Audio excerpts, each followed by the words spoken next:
दोनों कह रहे थे कि आजम खान को जब हमने जिम्मेदारी सौंपी थी तो बहुत बढ़िया किया। आजम खान में मस्जिद बनवाए, मंदिर के बारे में कभी सुने, कभी कम महाकुंभ आए। तो वक्फ बोर्ड की जमीन भी बताई जा रही है शहाबुद्दीन रिजवी की। वो तो कहेंगे पूरा हिंदुस्तान है, पूरा हिंदुस्तान दे दिया जाएगा क्या?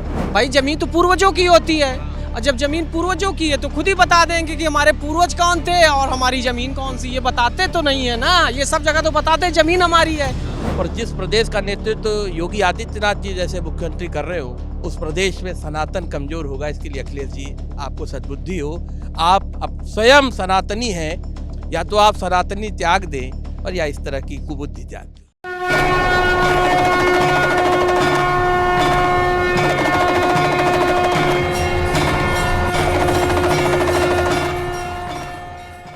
संगम नगरी प्रयागराज, जहां पर 12 वर्षों के बाद महाकुंभ का आयोजन होता है और 6 वर्षों के पश्चात कुंभ का आयोजन होता है, यानी अर्धकुंभ। 2019 में अर्धकुंभ लगा था और उसके 6 साल बाद यानी अब 2025 में महाकुंभ का आयोजन किया जा रहा है। और महाकुंभ का पहला, इससे पूर्व का आयोजन 2013 में किया गया था।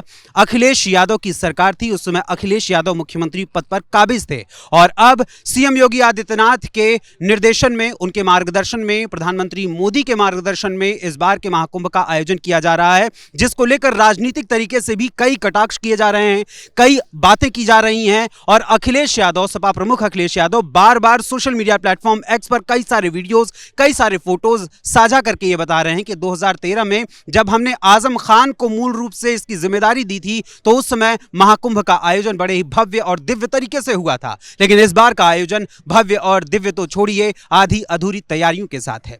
इसी बारे में अधिक बातचीत करने के लिए हम इस समय संगम नगरी प्रयागराज में खुद मौजूद हैं, यूथ के बीच में, खास करके जो यहाँ पर रहते भी हैं, यहाँ पर पढ़ाई भी करते हैं और इसी संगम में स्नान करके अपने जीवन को लगातार उत्तरोत्तर आगे बढ़ाते हुए सनातन धर्म की सेवा के लिए भी अग्रसर कर रहे हैं।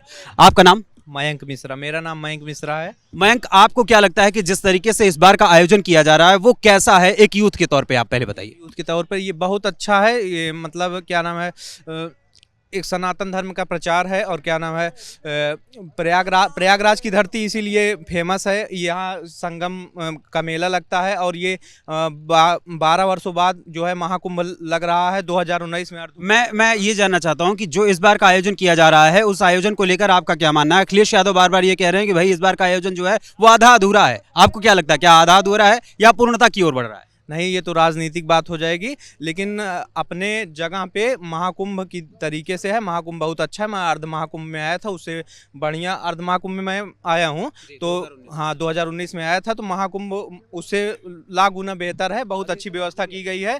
यहाँ पर जो है 40 करोड़ आएंगे। बिल्कुल, 40 से 45 करोड़ लोग आएंगे। बिल्कुल, व्यवस्था तो बहुत अच्छे तरीके से की गई और जो बची हुई व्यवस्थाएं उस पर भी की जा रही हैं। आपका नाम? मैं प्रशांत पाठक हूँ, रीवा जिले से आता हूँ, भारतीय जनता पार्टी किसान मोर्चे का जिला अध्यक्ष हूँ। प्रशांत जी, चूंकि आप खुद राजनीतिक पार्टी से जुड़े हुए हैं और राजनीतिक दल का जो अब भारतीय जनता पार्टी इस समय सत्ता में यूपी में काबिज है और केंद्र में भी मोदी सरकार है, अब इस बार के आयोजन को लेकर जो बार बार विपक्ष की ओर से तमाम दावे किए जा रहे हैं और तमाम कटाक्ष किया जा रहा है और बार बार हिंदुओं को विभिन्न जातियों में बटा हुआ ही दिखाया जा रहा है, उसको लेकर आपका क्या मानना है, खास करके अखिलेश यादव के संदर्भ में? पहली बात तो ये आयोजन अद्भुत है जी। और अखिलेश जी को मैं ये कहूँगा कि गंगा भैया उनको सद्बुद्धि दे, क्योंकि उनका इस आयोजन को देखने के बाद जो उनकी बची खुची बुद्धि थी वो भी विनाश की ओर जा रही है। और हिंदू ना कभी बटा था ना बटेगा। हम सनातन लोग हैं, सनातन की संस्कृति और परंपरा को जीवित रखने के लिए हम अपना सब कुछ न्यौछावर करते हैं। और जिस प्रदेश का नेतृत्व योगी आदित्यनाथ जी जैसे मुख्यमंत्री कर रहे हो, उस प्रदेश में सनातन कमजोर होगा। इसके लिए अखिलेश जी आपको सद्बुद्धि हो। आप अब स्वयं सनातनी हैं, या तो आप सनातनी त्याग दें और या इस तरह की कुबुद्धि त्याग दें। अच्छा, अभी जब बहराइच में अक्टूबर के महीने में हिंसा हुई थी, उस दौरान एक राम गोपाल मिश्रा नाम के युवक की मौत हुई। उसके बाद फिर अभी पिछले ही महीने 23 नवंबर को जब चुनाव के परिणाम आ गए, उसके अगले ही दिन 24 नवंबर को संभल में हिंसा हुई, उसमें 5 लोगों की मौत हुई। तो अखिलेश यादव वहां पर 5-5 लाख रुपए बांटने के लिए अपने डेलीगेशन को भेज चुके और उसके बाद डेलीगेशन ने 5-5 लाख रुपए बांटे। और लेकिन बहराइच हिंसा में मारे गए रामगोपाल मिश्रा के लिए वो ये उसको सलाह दे रहे थे कि हिंदू का जो रथ यात्रा थी, जो मूर्ति विसर्जन के लिए मूर्तियां जाने वाली थी, उन्हें मुस्लिम तबके के इलाके से गुजरना ही नहीं चाहिए था। उसके बारे में आपका क्या कहना है? शायद अखिलेश जी को भारतीय संस्कृति पता नहीं है। हमारी यात्राएं जहाँ से पूर्व नियत होती वहाँ से निकलती है, और वो मौत पर भी, अखिलेश जी और कांग्रेस मौत पर भी केवल राजनीति करते हैं, और हम मौत को मौत की तरह देखते हैं। वो राम गोपाल मरे हो या यूनुस खान मरे हो, हमारे लिए फ़र्क नहीं पड़ता, पर उनके लिए यूनुस खान मरेगा तो फ़र्क पड़ेगा, क्योंकि उन्हें केवल वोट की चिंता और हमें राष्ट्र की चिंता है। अच्छा, आपका नाम क्या है? आकाश गुप्ता। आपके अनुसार क्या लगता है कि जिस तरीके से अभी बहुत अच्छा प्रोग्राम यहाँ पे हो रहा है, अब इस तरीके से आया हूँ, ये देखिए सबको लिए हूँ, बहुत बढ़िया लग रहा, बहुत अच्छा लग रहा, आप लोग से मिलके बहुत खुशी हुई। ये जो जमीन है जहाँ पर ये महाकुंभ का आयोजन किया जा रहा है, उस महाकुंभ की जमीन को बताया जा रहा है कि ये वक्फ बोर्ड की जमीन है। ऐसा कुछ नहीं है साहब, ऐसा कुछ नहीं है, राजनीति में कुछ नहीं कहेंगे, लेकिन ऐसा कुछ नहीं है। तो आप बताइए तो सही। ये जो आपका नाम? मेरा नाम सूरज कुमार है। सूरज कुमार, जो ये जमीन बताई जा रही है कि वक्फ बोर्ड की बताई जा रही है, सालों से यहाँ पर लगातार किया जा रहा है आयोजन, क्या लगता है आपको? ये बताएं ना कि ये हैं कौन, ये बताएं कि हमारे पिता कौन है, तो पता चल जाएगा कि जमीन किसकी है। भाई जमीन तो पूर्वजों की होती है, और जब जमीन पूर्वजों की है तो खुद ही बता देंगे कि हमारे पूर्वज कौन थे और हमारी जमीन कौन सी। ये बताते तो नहीं है ना, ये सब जगह तो बताते जमीन हमारी है, पर ये जमीन है किसकी, अपने पूर्वज का नाम तो बताएं। भाई जब नाम बताओगे तभी तो पता चलेगा। आप नाम भी नहीं बताते हो और बताते हो हमारे, अरे आपका पूरा भारत है, पहले आप बताओ तो आप हो कौन, आपके पिता कौन थे, आपके परदादा कौन थे, आपके पूर्वज उससे ज्यादा कौन थे, भाई बताओ तो कोई बताता नहीं। बिल्कुल, अपने इतिहास को जानना जरूरी है। आपका नाम क्या है? जी, हमारा नाम आचार्य वेदांत शास्त्री जी है। जी बताइए। वेदांत जी, मैं आपसे जानना चाहूंगा कि जिस तरीके से राजनीतिक रूप से एक पूरे महाकुंभ को देखा जा रहा है, उसके पहले एक छोटी सी राजनीति और खेली गई थी जिसको व्यापक रूप देने का प्रयास किया गया था। बाबा साहेब डॉक्टर भीमराव अंबेडकर के नाम पर पूरी तरीके से एक ऐसा प्रचार करने की कोशिश की गई थी कि बाबा साहेब के नाम पर केवल और केवल लोगों को ठगा जा रहा है। इसको लेकर आप क्या सोचते हैं महाकुंभ की इस नगरी में? सर देखिए, बाबा साहब भीमराव अंबेडकर को लेकर के हम यही कहेंगे कि हाँ, उनके प्रति जो विचारधाराएं लोगों की हैं वो बहुत ही उच्च स्तर की हैं, परंतु अभी यहाँ पर हम धार्मिक चीज़ों को लेकर के यदि हम देखें यहाँ पर, तो जो चीज़ें हैं ठीक है, उचित है, पर इसमें राजनीति करना उचित नहीं है। और हमारे यहाँ के हिसाब से हम यहीं पर परमानेंट रह रहे हैं, और अगर देखें तो इससे पहले भी जो यहाँ पर व्यवस्थाएं की गई हैं वो भी बेहतर थी, पर इस हिसाब से जैसे ये थोड़ा सा स्पेशल है तो उसके हिसाब से ये भी बढ़िया है। पर इसमें ये कहा जाए कि कोई अन्य पार्टी आकर के कोई पार्टी से संबंधित बात हो कि हाँ ये जैसे कि ज़मीन है या कुछ भी है, हालांकि ये जिसकी भी है, पर ठीक है, व्यवस्थाएं अच्छी हैं, यहाँ पर सब चीज़ें देखी जा रही हैं, व्यवस्थाएं बढ़िया हैं। परंतु यहाँ जो क्या बोलते हैं अखिलेश यादव को लेकर के जो बातें अभी यहाँ पर हुई कि ये सब ठीक नहीं है, हालांकि उनका भी कहना ठीक है, हम ये भी कहते हैं हाँ, अभी उनका क्या कहना ठीक है? उनके यहाँ पर व्यवस्थाएं अभी पूरी तरीके से सुचारू रूप से संचालित नहीं है। उनका तो ये भी कहना है कि 2013 में जब उन्होंने आजम खान को यहाँ की जिम्मेदारी दी थी तो इससे कई गुना बेहतर सुविधाएं उस समय मिली थी, जबकि 2019 में भी अर्धकुंभ का ऐसा कुछ नहीं था, ऐसा कुछ नहीं था। 2019 जी, एक मिनट, 2025 में जितना मजा आ रहा है ऐसा कुछ नहीं था। आप तो 12 साल बाद पढ़ा है तो देखिए क्या होता है। 2019 में भी अर्धकुंभ का आयोजन किया गया। बहुत बढ़िया सर। सर देखिए, अब आप जैसे कह रहे हैं कि 2013 में हाँ उनके हिसाब से सही रहा होगा, पर अभी के हिसाब से अगर देखा जाए तो 2019 में जो रहा है उससे भी बेहतर ये है।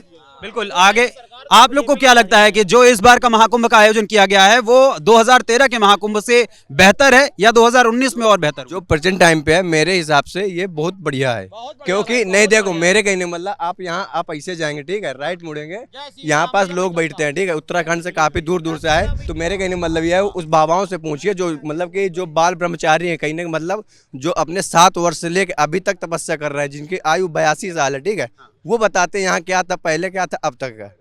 हम लोग मतलब आए थे बुकिंग के लिए, तो वहाँ मतलब अपनी बुकिंग की है ठीक है, वहाँ मतलब कि आए, हमने कहा नहा लिया जाए। यहाँ तो साधु संतों को लेकर भी कई सारे सवाल खड़े कर दिए जा रहे हैं विपक्ष की ओर से, खास करके अखिलेश यादव या AIM असदुद्दीन ओवैसी की ओर से या फिर अन्य विपक्षी दलों की ओर से। आपको क्या लगता है कि जिस तरीके से महाकुंभ के आयोजन से पहले राजनीति खेली जा रही है, क्या वो सही है आपके अनुसार? देखिए, मेरा नाम नीतीश यादव, मैं छात्र प्रतिनिधि इलाहाबाद विश्वविद्यालय। जहाँ तक मुझे लगता है कि किसी भी धार्मिक चीज़ों पे राजनीति नहीं होनी चाहिए, लेकिन अखिलेश यादव ने जो भी चीज़ें अपने बयान दिया है वो इस व्यवस्था को लेकर दिया है, कोई इस धार्मिक राजनीति नहीं कर रहे हैं वो। और मुझे लगता है कि परिवर्तन प्रकृति का नियम है, और जैसे जैसे समय गुजरता जाता है वैसे वैसे परिवर्तन आती जाती है, और समय के साथ हमारे पास टेक्नोलॉजी बढ़ती जाती है। जिस प्रकार से 2012 में महाकुंभ का आयोजन किया गया था, मुझे लगता है कि निश्चित तौर पर ये कहीं ना कहीं ठीक आयोजन हुआ है। लेकिन जिस तरह से 12 सालों का समय गुजरा है, उसके आधार से अगर देखा जाए तो कहीं ना कहीं व्यवस्थाएं कम रह गई हैं।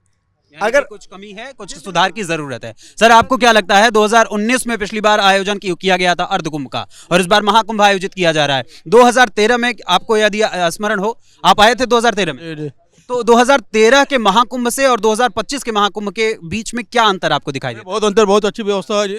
जो योगी जी कर दिया कोई करने वाला नहीं है। अखिलेश तो कह रहे हैं कि हमने ज्यादा बेहतर किया। तो ऐसा कर रहे हैं जी, जो योगी जी करें जितनी व्यवस्था कर दी कोई सरकार नहीं कर पाई जी। अखिलेश तो कह रहे हैं कि महाकुंभ के नाम पे केवल योगी जी खेल रहे हैं। अरे खेल नहीं रहे, उनको क्या पता है जी।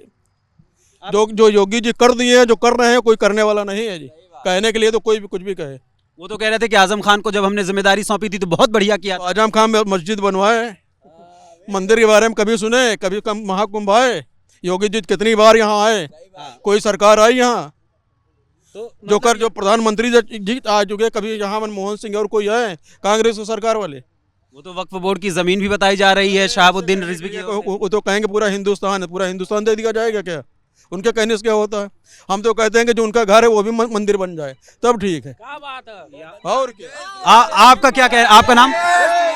देखिए, आपका नाम? मेरा नाम शिव प्रताप है। मैं आपको क्या लगता है कि जिस तरीके से चीजें की जा रही हैं, जिस तरीके से राजनीति खेली जा रही है, खुद भी आप छात्र नेता हैं, आपके दोस्तों ने बताया, तो आपको क्या लगता है कि राजनीतिक रूप से इस महाकुंभ पर केवल प्योर राजनीति खेली जा रही है, या फिर वास्तव में इसमें कोई सच्चाई है?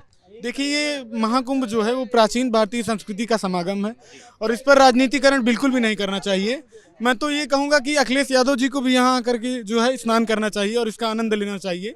इस पर राजनीतिकरण करना एक तुच्छता का कार्य होगा और ऐसा बिल्कुल नहीं करना चाहिए। और व्यवस्थाएं देखा जाए तो हमारे मुख्यमंत्री योगी आदित्यनाथ जी अब तक 4 या 5 बार यहाँ आ चुके हैं व्यवस्था देखने के लिए, और आदरणीय प्रधानमंत्री जी भी 13 दिसंबर को यहाँ पर आए थे। उन्होंने भी बहुत सारी व्यवस्थाओं का उद्घाटन किया था। तो इस पर राजनीतिकरण करना बिल्कुल भी उचित नहीं है, बिल्कुल नहीं। यानी साफ तौर पर यहाँ की जनता का, प्रयागराज की जनता का कहना है कि भाई जिस तरीके से अखिलेश यादव लगातार राजनीति खेल रहे हैं, वो राजनीति करना उचित नहीं है। और 2013 के बाद जो इस बार की व्यवस्थाएं की गई हैं 2025 में महाकुंभ की, उस महाकुंभ की जो व्यवस्था की गई है उसमें थोड़ी सी कमियां, लोगों के अनुसार कहना है कि थोड़ी बहुत कमियां अभी बाकी रह गई हैं, जिन्हें समय रहते पूरा करने का भी प्रयास किया जा रहा है। अब ऐसी परिस्थिति में देश की जनता, यूपी की जनता अखिलेश यादव और यहां प्रयागराज के लोगों के विचारों पर क्या विचार रखती है, इस बारे में अपने कमेंट्स के माध्यम से हमें जरूर बताइएगा। कैमरा पर्सन अशोक के साथ मैं अखिलेश पांडे, कैपिटल टीवी प्रयागराज।